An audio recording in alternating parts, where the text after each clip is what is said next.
Brother, మీరు అన్నట్టు ఎన్నికల కమిషను దానికి సంబంధించినటువంటి సాంకేతికపరమైన అంశాల్లో దైవ నిర్ణయం వల్ల, దేవుడి కృప వల్ల మంచిగా జరుగుతుంది, ఎటువంటి అభ్యంతరాలు ఉండవని నేను బలంగా విశ్వసిస్తూ ఉన్నాను.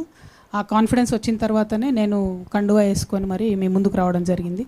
అయితే విరాట్ అన్న ఫస్ట్ కండువా వేసుకొని మీ దగ్గరికే వచ్చిన, కాబట్టి మీరు లక్కీ వేదిక. మీరు అన్నట్టు ఇదివరకు ఇదే వేదిక నుండి అనేక కార్యక్రమాలు లాంచ్ చేసినాం, ఇది కూడా ఫస్ట్ అవుతుంది. సెకండ్ థింగ్, కేటీఆర్ గారు ఒక 15 రోజుల క్రితం మేమే టీఆర్ఎస్గా మారుతామన్నారు. దాన్ని ఇప్పుడు మేము టీఆర్ఎస్ అయ్యేసరికి వారు పట్టించుకోని అవసరం లేదని చెప్పి మాట్లాడుతున్నారు. బట్ నేను ఒక్క రిక్వెస్ట్, అంటే కేటీఆర్ గారే కాదు, రాజగోపాల్ రెడ్డి గారు, ఇంకా అనేక మంది కొత్త పార్టీ వస్తేంది పోతేందని మాట్లాడుతున్నారు. మీరు మాట్లాడుతున్న మాటలు ప్రజలు గమనిస్తారన్న విషయం ఈ రాజకీయ నాయకులు గమనించుకోవాలి. ఎందుకంటే పార్టీ చిన్నదా పెద్దదా ఉండదు. ఇవాళ చిన్నగున్న పార్టీ వితిన్ సెకండ్స్ వటవృక్షమై ఎదిగినటువంటి చరిత్ర ఈ తెలుగు నేల మీద ఉన్నది.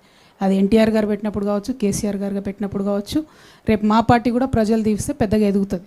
సో ఇవాళ మొదటి అడుగులనే పుట్టంగానే ఏదో మహావృక్షంలాగా ఎవరు ఉండరు. పుట్టినప్పుడు టీఆర్ఎస్ కూడా చాలా చోట్ల ఎవరు జెండా పట్టేటోళ్ళు కూడా లేకుండే. టీఆర్ఎస్కి కూడా అనేక కష్టాలు, ఫస్ట్ బస్సు గుర్తు, తర్వాత రైతు నగలు గుర్తు, తర్వాత కారు గుర్తు. ఆ ఎలక్షన్ ప్రాసెస్లో వేలాది పార్టీలకు వందలాది ఇష్యూస్ వస్తుంటాయి రోజు. అది పెద్ద పట్టించుకునే ఇష్యూ కాదు. ఇక్కడ మా కమిట్మెంట్ ఏంది, తెలంగాణ ప్రజల కోసం మేము ఏం చేయాలనుకుంటున్నాం అన్నదే అత్యంత ప్రాధాన్యత కలిగిన అంశం.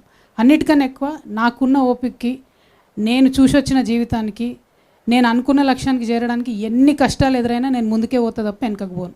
కాబట్టి ఆ కమిట్మెంట్తోనే తెలంగాణ ప్రజలకు సంబంధించిన అన్ని అంశాల మీద నేను పనిచేస్తాను. సో ఇవాళ అనేక మంది లైట్ తీసుకుంటున్నట్టు మాట్లాడినా, నేను మాట్లాడను, కమెంట్ చేయను, ఇట్లాంటి ఏవి మాట్లాడినా కూడా వాటిని మేము పెద్ద హార్ట్కి తీసుకోము. ఎందుకంటే మా ప్రజల దగ్గరికి పోవాలి, ప్రజల హృదయాలు గెలుచుకోవాలి.